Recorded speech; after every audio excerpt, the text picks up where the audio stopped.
magician takes the ace of spades and the king of diamonds. The magician takes the ace of spades and the king of diamonds. He holds the ace of spades above a book where it's seen to mysteriously vanish from his hand. The ace of spades is then found underneath the book.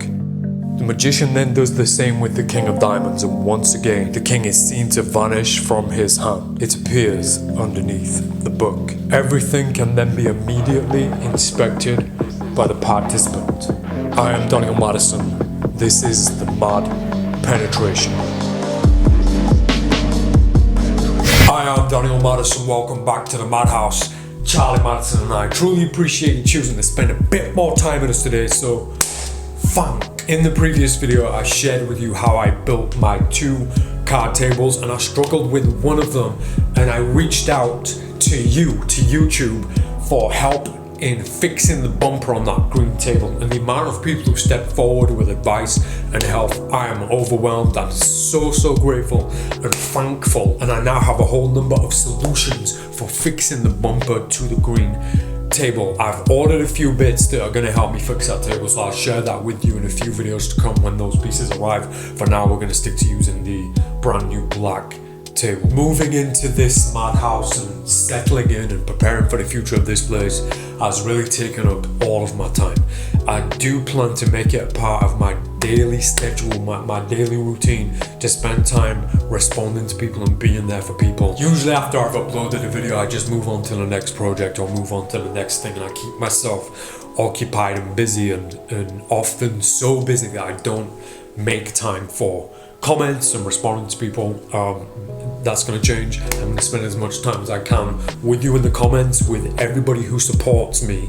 And a big part of the future, a big part of this place, is that I'm going to start offering and giving and presenting live broadcasts. Now, this is going to be a mixture of tutorials, performances, and also live Q&As. So look out for that. That's going to happen very soon. Charlie, I'm sorry, I'll get to the point.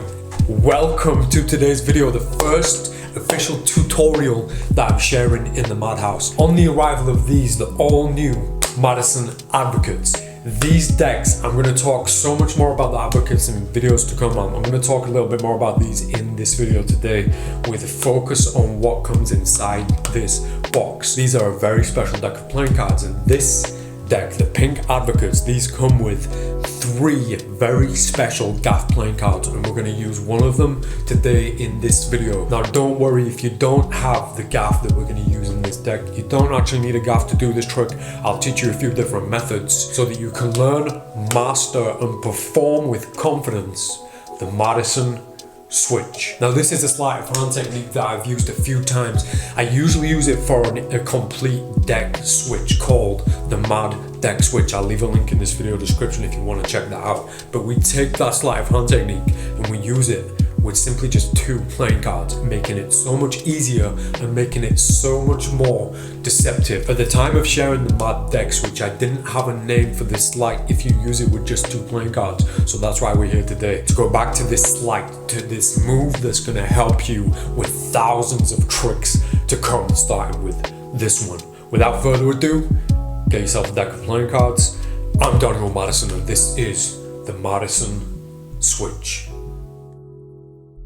Just before we start the video, I want to show you something. I've got my playing card displays up. I've taken over 2 of the walls in the Madhouse just to show off my playing card collection. Now, my playing card collection is very small, but it's going to get bigger and bigger, especially in the Madhouse. In the next video, I'm going to show you how to do this yourself so that you can have one of these yourself, but check this out. So I've made this look like the playing cards are all just stuck to the wall, but they're actually all balancing on little steel shelves.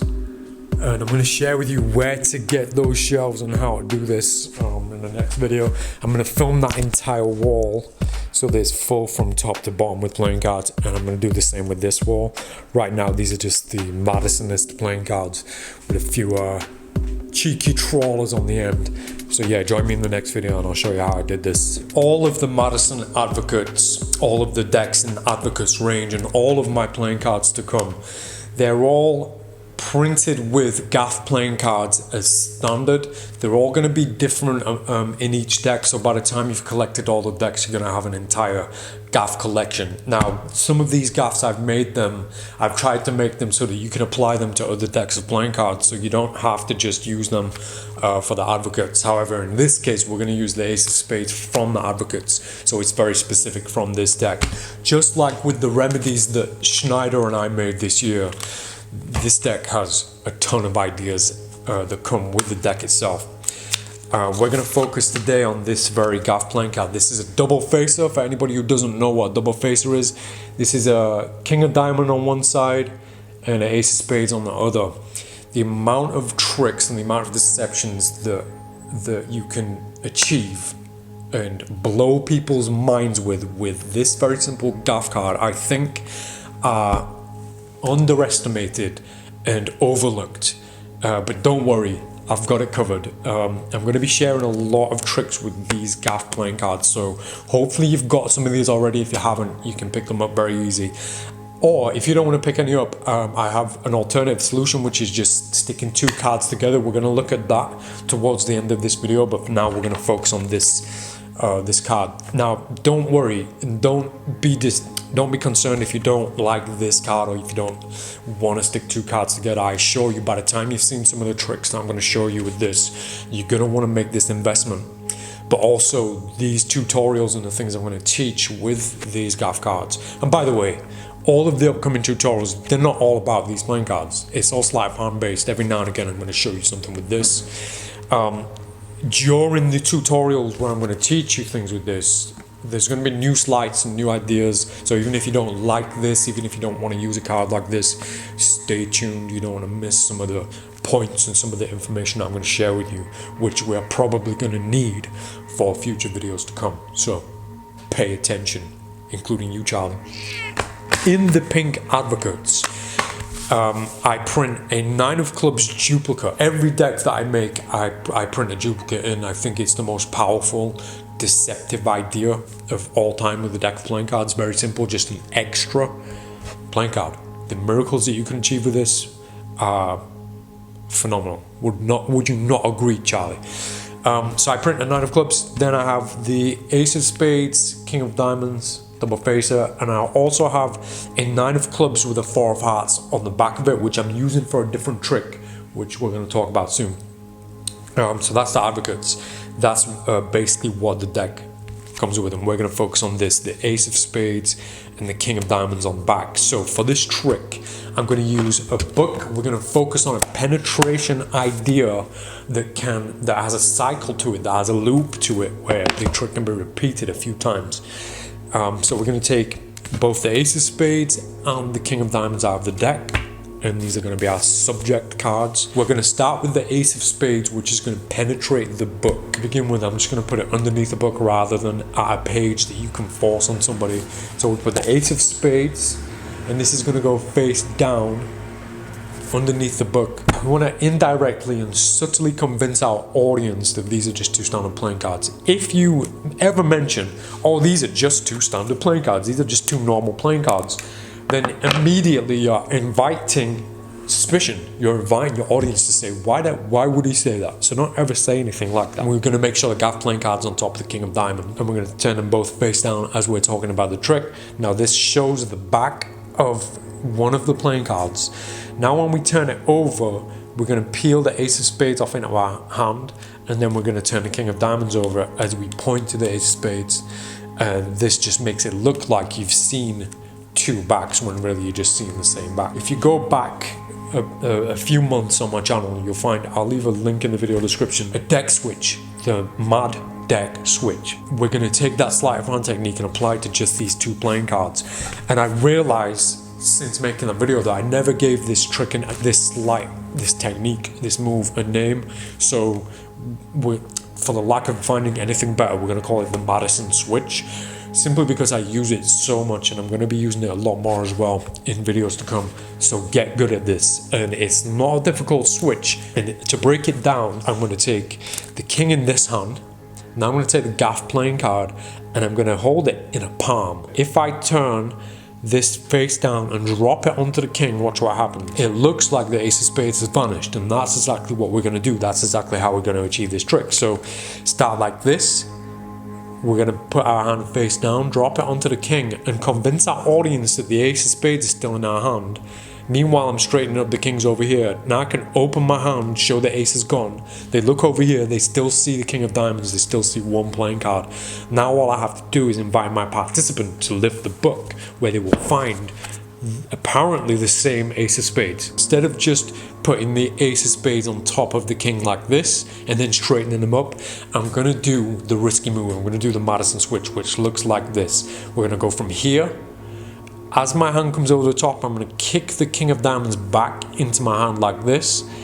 Then I'm going to drop the ace of spades, the gaff card, and I'm going to catch it between fingers 1 and my thumb like this. Now I don't even necessarily have to drop it, I just have to put it in place like this as this hand goes forward. Slow motion time, kick the king back, this goes here, my hand continues forward.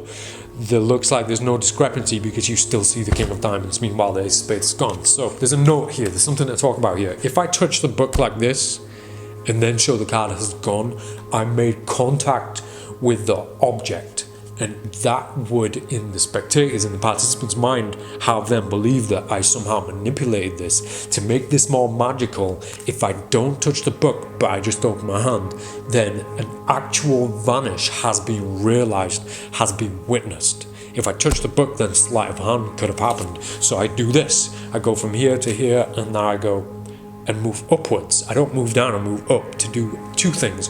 One, to show that nothing fell out of my hand. Two, to open my fingers to show that nothing is in my hand. So at this point, I just turn my hand face up, show my hand empty. Now I'm going to take the gaff card like this. I take this, I put it down next to the book as the extra king of diamonds, the other king of diamonds, comes over to my side, and I drop it down. Now it looks like I've left everything in the open. Now I can invite Susan Sausage to lift the book. Doing this means I get to sit back and not touch anything, and it makes the magic feel so much more real. Susan lifts the book to find a card. I invite her to turn it over to find the ace of spades. The trick at this point could be complete. If you think about it, why the hell did we use two playing cards if only the ace of spades penetrated the book? If you left it there, when your audience goes away, they're going to think, hold on, what was that king of diamonds all about? He didn't even do anything with it. Remember, the king of diamonds is face up in a gambler's cup at this point. I take the book, and I can now talk about this. I can say, look, the book was there the whole time, and I didn't touch the book. I didn't touch it. And then you lifted it up to find the card. Now all I'm doing is loading the king of diamonds on the back of the book. For the reveal to make sense, you need to flip that king of diamonds face down. It's not difficult to do. You just take the book in as you're talking, and when I'm here, I'm just going to kick the king like this. So I'm just going to get you in focus. I'm just going to kick like this and put the book on top, and then I'm going to put the book down.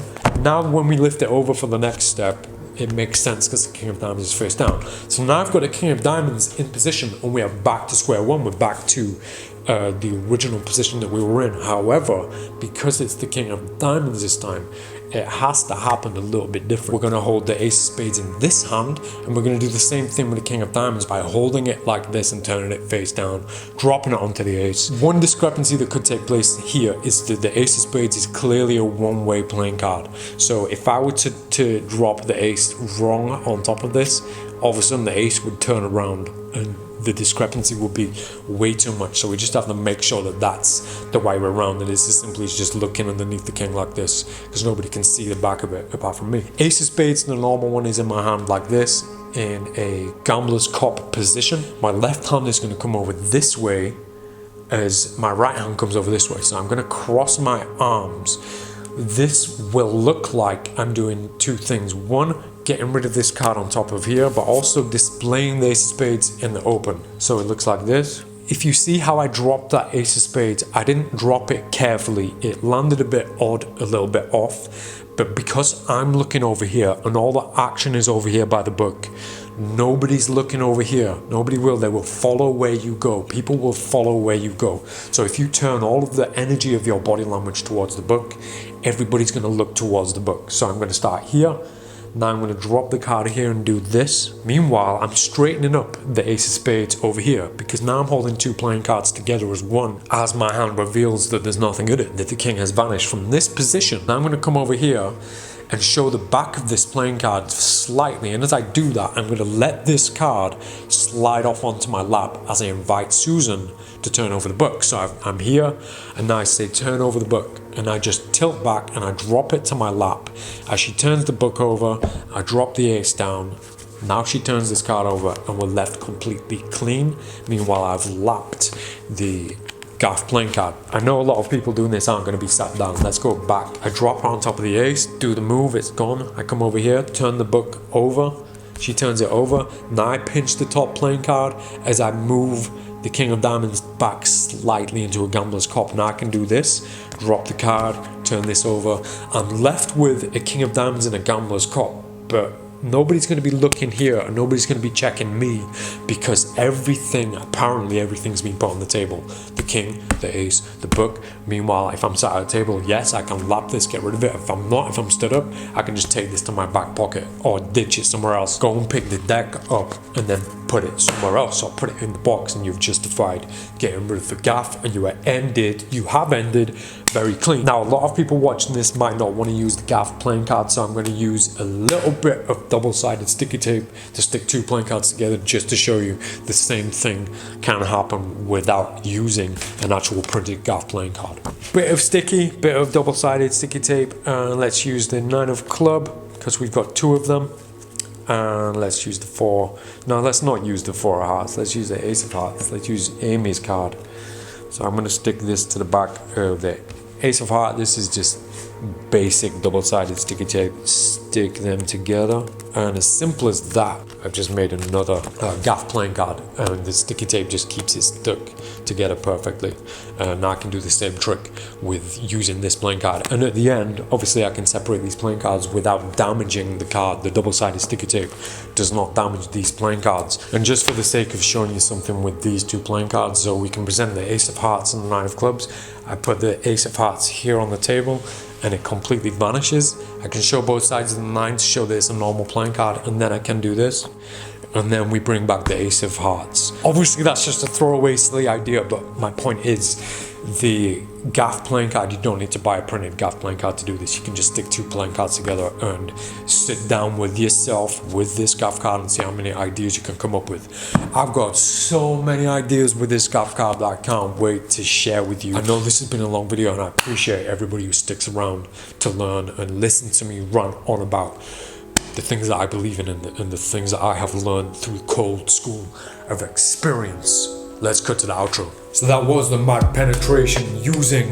the Madison switch. Make sure you master that one because we're going to be using it in a few videos to come. If you use this trick or anything that I share with you on the social networks or on YouTube, stick a hashtag on there, Daniel Madison, so I can search for it, so I can find it and perhaps give you a little bit of feedback. The Madison Advocates playing cards, I'm getting ready to ship them right now from here, from the Madhouse, from Madison Playing Cards. Still available, link in video description, with a discount code subscriber only, which is going to be ending one day after this video. Now these pink advocates are going to be the Madison standards, and I'm going to be talking about these so much more in the next video. I'm going to tell you everything that you need to know about these playing cards. I have so many decks of playing cards on the way, and some of them you will not be expecting. Some of them are going to take you by surprise, and I'm so excited to share them with you. I can't wait to share them with you. You're going to see them first either on my Instagram or here. The Malayans already know what I'm talking about. Head over to Madison.ist if you want to spend more time with me in this place. I'll be back soon with some more dope tutorials. We're almost at 100,000, and as promised, I can't wait. When we get there, we're going to go out in the streets and start performing all the tricks I've been teaching you on this channel, and all the tricks I'm going to be teaching. I want you to see how I perform them, and we're going to go and do that. There are a lot of people waiting out there who want to be on film with me, who want to be tricked on film, and I'm ready to go. I'm just going to stick to my word and wait until we get to 100,000. Stay close, I have big news on the way, even more announcements, and I'll be telling you more about this place and how you can actually come here and spend some time with me, but that's for a future video. Hope you enjoyed this video. Hope you enjoyed spending some time with Charlie and I. Thanks for being here. I'm Daniel Madison, and this was the Madison Switch.